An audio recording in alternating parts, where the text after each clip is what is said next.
ஸ்ரீமதே ராமானுஜாய நமக. ஆண்டாள் திருவடிகளே சரணம். நமஸ்காரம். திருப்பாவையுள் நூற்றந்தாதிங்கிற தலைப்பில் இன்றைக்கு மாமான் மகளை துயில் எழுப்பறா நம் ஆண்டாள்.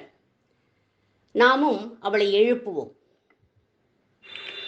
தூமணி மாடத்து சுற்றம் விளக்கெரிய தூபம் கமழத்துயில் அணைமேல் கண் வளரும் மாமான் மகளே மணிக்கதவம் தாழ்திரவாய் மாமீரவளை எழுப்பீரோ உன் மகள்தான் ஊமையோ அன்னிச்செவிடோ அனந்தலோ ஏமப் பெருந்துயில் மந்திரப்பட்டாளோ மாமாயன் மாதவன் வைகுந்தனென்ன நாமம் பலவும் நவின்னேலோ ரெம்பாவாய்.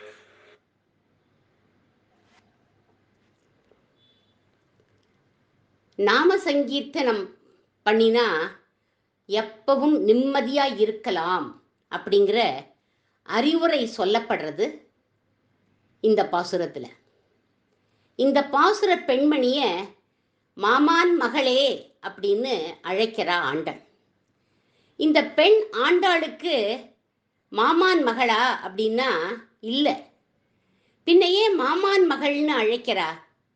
ஆயர்பாடியில் கோகுலத்தில் கண்ணபிரானினுடைய சரீர சம்பந்தத்தோட இருக்கக்கூடிய உறவுக்கு ஆசைப்படுறாளாம் ஆண்டாள்.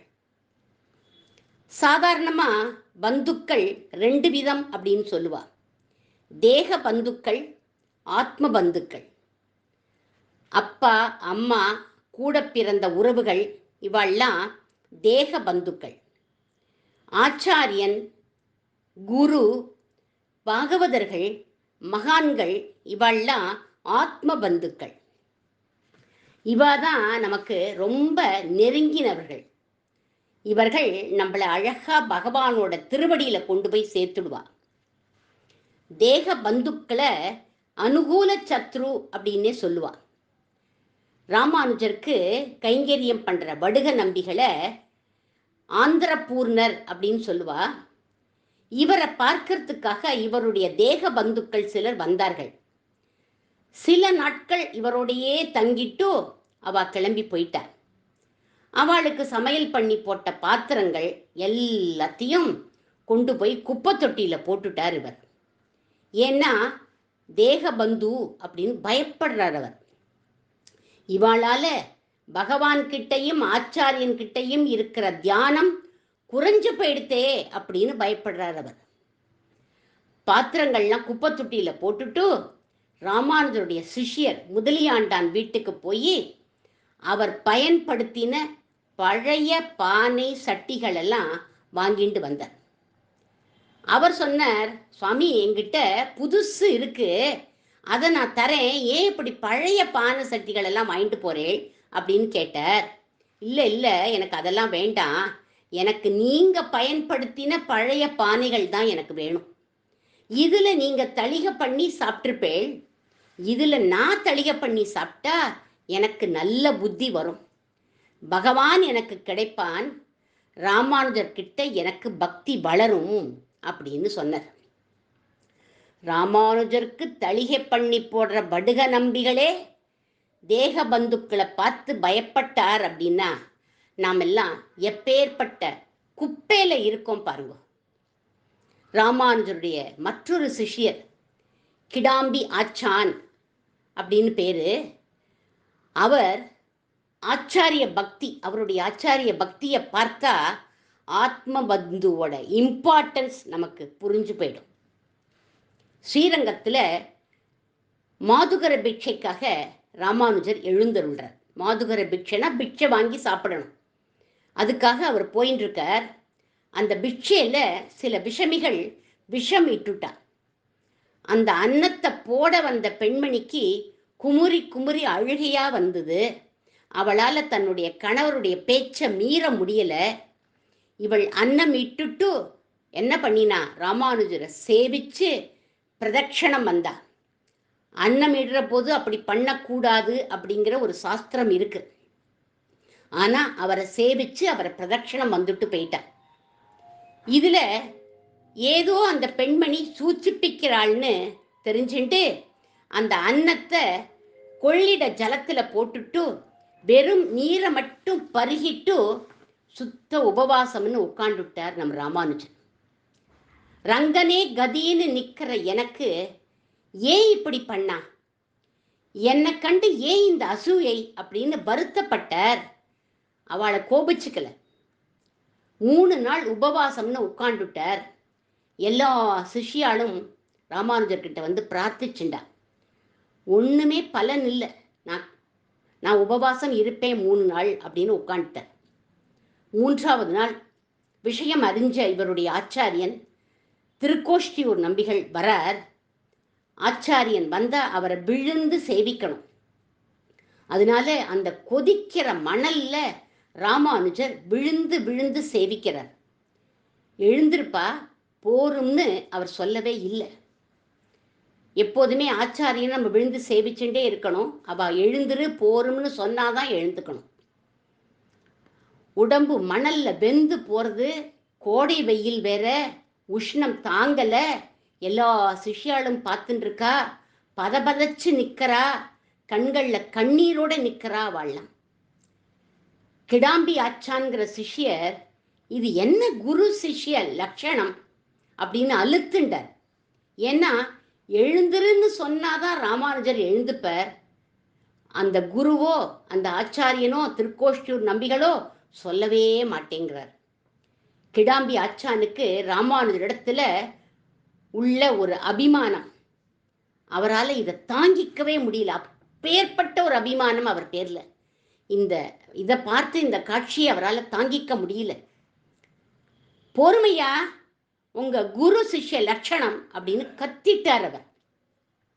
உடனே திருக்கோஷ்டியூர் நம்பிகள் சந்தோஷப்பட்டு ராமானுஜரை தூக்கி மார்போட ஆலிங்கனம் பண்ணிட்டு கிடாம்பி ஆச்சானை காட்டி, இவர்தான் இனிமே உமக்கு தளிகை பண்ணி போடுவார், இவர் கையால நீர் சாப்பிடும், இனிமே பிட்சைக்கு போக வேண்டாம் அப்படின்னு சொல்லிட்டார்.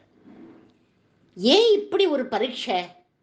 ராமானுஜர் திருமேனியில யாருக்கு பரிவுன்னு பார்க்கறதுக்காகவே ராமானுஜரை எழுந்துருன்னு திருக்கோஷ்டியூர் நம்பிகள் சொல்லலை.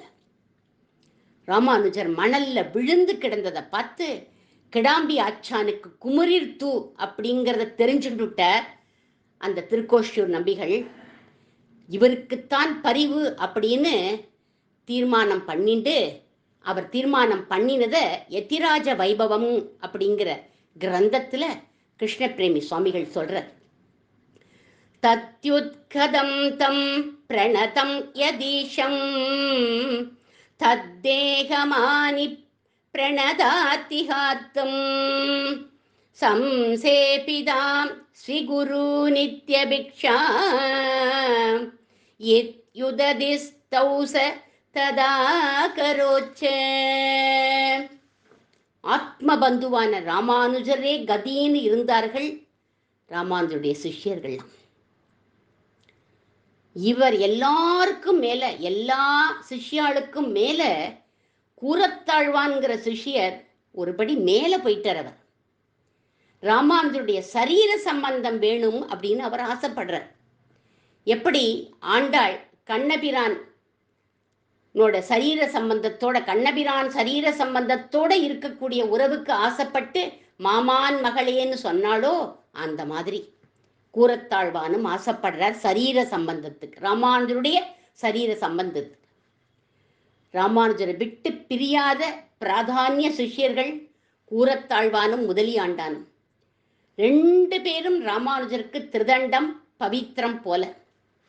ஒரு தடவை முதலியாண்டான் ராமானுஜர் கிட்ட சொல்ற, கூரத்தாழ்வான் என்னை பொறாமையோடையே பார்க்குற மாதிரி தெரியறது சுவாமி, அவர் கண்கள்ல ஒரு அசூயை தெரியறது, ஏன்னு தெரியல அப்படின்னு ராமானுஜர் கிட்ட சொன்னார். அவர் அப்படியா, அவர் அப்பேற்பட்டவர் இல்லையேப்பா, ரொம்ப நல்லவராச்சே, சரி நான் கூரத்தாழ்வானை கூப்பிட்டு விசாரிக்கிறேன், நீ போ அப்படின்னு விட்டார்.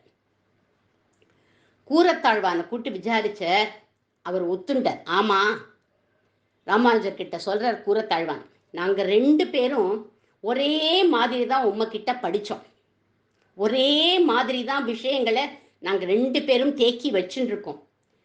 சிஷ்யர்கள்ங்கிறதுல எங்களுக்குள்ள பொருத்தம் நிறைய இருக்கு. ஆனா அவருக்கும் உமக்கும் மாமான் மருமகன் அப்படிங்கிற ரத்த சம்பந்தம் இருக்கே, உம்மோட சரீர சம்பந்தம் எனக்கு இல்லையே, அதனால தான் பொறாமைக்கு காரணம், வருத்தமும் கூட அப்படின்னு சொன்னார் கூரத்தாழ்வான். இப்படி ஆத்மபந்து சரீரபந்து என்ன வித்தியாசம்ங்கிறத பார்த்தோம். மாமான் மகளுக்கு ராமானுஜரோட சம்பந்தப்படுத்தி பார்த்தோம். இனி இந்த பாசுரத்தோட அறிவுரை என்ன அப்படின்னு முதலையே சொன்னேன். நாம சங்கீர்த்தனம், நாம சங்கீர்த்தனம் பண்ணா நிம்மதியா இருக்கலாம்னு ஆண்டாள் சொன்னா. மாமான் மகளான இப்பாசுர பெண்மணி மாமாயன் மாதவன் வைகுந்தன்கிற நாமங்களை நவின்றிண்டு நாமங்களை சொல்லிண்டு நிம்மதியா துயிலினை மேல் கண் வளர்றாளாம். கண் வளர்றா அப்படின்னா அழகான இலக்கிய வார்த்தை. தூங்கறா அப்படின்னு போடல ஆண்டாள். கண் வளர்தல் அப்படின்னா ஏன் அந்த இலக்கிய வார்த்தையை பயன்படுத்தியிருக்கான்னா, ஒரு பாகவத பெண்மணி அவள். பாகவத பெண்மணிக்கு கண் வளர்தல் அப்படின்னா பகவானோட சம்பந்தப்பட்டவள், அதனால அந்த வார்த்தையை போடணும் அப்படிங்கிறதுக்காக கண் வளர்தல் அப்படின்னு போட்டிருக்காங்க. முதல்வனின் நாமம் கற்ற ஆவலில் புலமை கண்டாய் அரங்கமா நகருளானே அப்படின்னு தொண்டரடி பொடியாழ்வார் கூட பாடுறார். நாம சங்கீர்த்தனத்துல உழன்று இருக்கிறவாளுக்கு யம பயமே இல்லை அப்படின்னு பாடுறார் ஆழ்வார். அவ்வளவு வசத்தி நாம சங்கீர்த்தனம். யமலோகத்து கணக்கையே கிழிச்சு எரிஞ்சுடுவார், பாபத்தையும் போக்கிடுவார், பாப வாசனையையும் போக்கிடுவார். யாரு? எங்கள் ராமானுஜர் அப்படின்னு நாமத்தை சொன்னா, எங்க ராமானுஜருடைய நாமத்தை சொன்னா எல்லாம் போயிடும். பாபக்கணக்கு போயிடும், பாப வாசனை போயிடும், யமலோகத்தில் இருக்கிற கணக்கையே கிழிச்சு எறிஞ்சுடுவார்னு பாடுறார் ஒரு ராமானுஜ நூற்றந்தாதி பாசுரத்துல. நிலத்தை செருத்துண்ணும் நீசக்கலியை நினைப்பரிய பலத்தை செருத்தும் பிறங்கியது இல்லை, என் பெய்வினை தென்புலத்தில் பொறித்த அப்புத்தகச் சும்மை பொறுக்கிய பின் நலத்தை பொறுத்தது ராமானுஜன் தன் நயப்புகழே. ராமானுஜா அப்படின்னு ராமானுஜ நாமத்தினுடைய ஏற்றத்தை சொல்றது இந்த பாசுரம். சகஸ்ர நாமத்துக்கு சமம் ராமானுஜருடைய நாமம். சகஸ்ர நாமம் சொல்லணுங்கிற அவசியமே இல்லை, ராமானுஜான்னு சொன்னாலே அதுக்கு சமம். அது பகவான் கண்ணனை மட்டும் மாமாயன் அப்படின்னு அவன் மட்டும்தான் மாமாயன் இல்லை. யார் மாமாயன் அப்படின்னா, மாயன்னு ஒரு பாசுரத்துல நம்ம பார்த்துட்டோம். 5வது பாசுரத்துல ராமானுஜரும் மாயன் அப்படின்னு பார்த்தோம். இந்த பாசுரத்துல மாமாயன் கண்ணபிரான்னு சொல்றா ஆண்டாள். ஆனா நம்ம ராமானுஜரும் மாமாயன்தான் அப்படிங்கிறதுக்கு ஒரு நிகழ்ச்சியை பரனூர் மகாத்மா யதிராஜ வைபவத்துல சொல்ற. அவருடைய ஸ்லோகத்தை பாருங்கோ. தத் பாஷ்யம் ஆதாய நிதாய மூர்த்னி ஸ்ரீ பாஷ்யமேதத் வரமாஷ்ய கிருத்வம் இதீவ தஸ்மை பிரவதோச்ச தேவி பாஷ்யம் ஹயக்ரீவ அபிச்சரவேயம். இந்த ஸ்லோகத்துல அவர் சொல்றார், ஒரு தடவை காஷ்மீரத்தில் உள்ள சரஸ்வதி பீடத்துக்கு வராராம் நம் ராமானுஜன். அங்க தன்னுடைய ஸ்ரீ பாஷ்யத்தை அரங்கேற்றம் பண்ணணுங்கிறதுக்காக தான் வந்தாராம். அவருடைய ஸ்ரீ பாஷ்யத்தை எல்லா வித்வான்களும் முதல்ல எதிர்த்தார். பலவிதமான கேள்விகளை கேட்டு வாதம் பண்ணி கடைசியா அவள்லாம் ஓஞ்சு போயிட்டார். சரஸ்வதி தேவியே பிரத்யட்சமாகி ராமானுஜருடைய ஸ்ரீ பாஷ்யத்தை கடாட்சிச்சு, பொதுவா பாஷ்யம் அப்படின்னு தான் சொல்லுவா, ஆனா இங்க அதுக்கு ஸ்ரீபாஷ்யம்ங்கிற பெயரை சரஸ்வதி தேவியே கொடுத்துட்டாளாம். ஒரு ஹயக்ரீவ மூர்த்தியையும் கொடுத்தார் அப்படின்னு இந்த ஸ்லோகம் சொல்றது. அதனால்தான் ராமானுஜருக்கு ஸ்ரீ பாஷ்யக்காரர், பாஷ்யக்காரர்னே பேர். ஸ்ரீபாஷ்யம்ங்கிற நாமத்தை சரஸ்வதி தேவி கொடுத்துட்டார். அவ்வளவு எதிர்ப்புகளையும் தாண்டி ஸ்ரீபாஷ்யத்துக்கு அங்கீகாரம் கிடைச்சது அப்படின்னா இவர் மாயக்காரர் தானே, மாமாயன் தானே நம் ராமானுஜர். இந்த மாயன் ஸ்ரீரங்க வீதியில வலம் வருவாராம். அந்த கோலத்தை நம்ம சேவிச்சோம் அப்படின்னா அப்படியே எல்லாரும் மயங்கி போயிடுவாளாம். பிரபு ராமரை போல 8 அடி உயரம், அழகான சிகையோட 12 திருமண் காப்பு சாத்திண்டு திருதண்டத்தை பிடிச்சிண்டு வருவர். அவருக்கு பின்னாடி 74 சிம்மாசனாதிபதிகளும் வருவாளாம். அதற்கப்புறம் அவளுக்கு பின்னாடி 700 சந்நியாசிகள் வருவாளாம். அவளுக்கும் பின்னாடி 12,000 ஸ்ரீ வைஷ்ணவர்கள் வருவாளாம். இத்தனை பேரும் புடைசூழ வருவார்களாம். ராமானுஜர் முன்னாடி நடந்து வருவார். இப்பேற்பட்ட மாமாயன் காலில் நம்ம விழுந்தாலே போருமே, ராமானுஜான்னு இவருடைய நாமத்தை சொன்னாலே போருமே. 1000 நாமங்களுக்கு சமம், சகசிர நாமங்களுக்கு சமம் இவருடைய நாமம். நாம சங்கீர்த்தனத்தின் ஏற்றத்தை சொன்னா நம் ஆண்டாள், ராமானுஜ நாமத்தின் ஏற்றத்தை சொல்றார் இந்த 100 பாசுரத்தில் திருவரங்கத்து அமுதனார். அவருடைய பாடலோடு அடியேன் இன்றைய பதிவை நிறைவு செய்கிறேன். ஆண்டாள் திருவடிகளே சரணம். நிலத்தை சிறுத்துண்ணும் நேசக்கலியை நினைப்பரிய பலத்தை சிறுத்தம் பிறங்கியதில்லை என்பை வினைதென் புலத்தில் பொறித்தவ புத்தகச் சும்மை பொறுக்கிய பின் நலத்தை பொறுத்தது இராமானுசன் தன்னைய புகழே.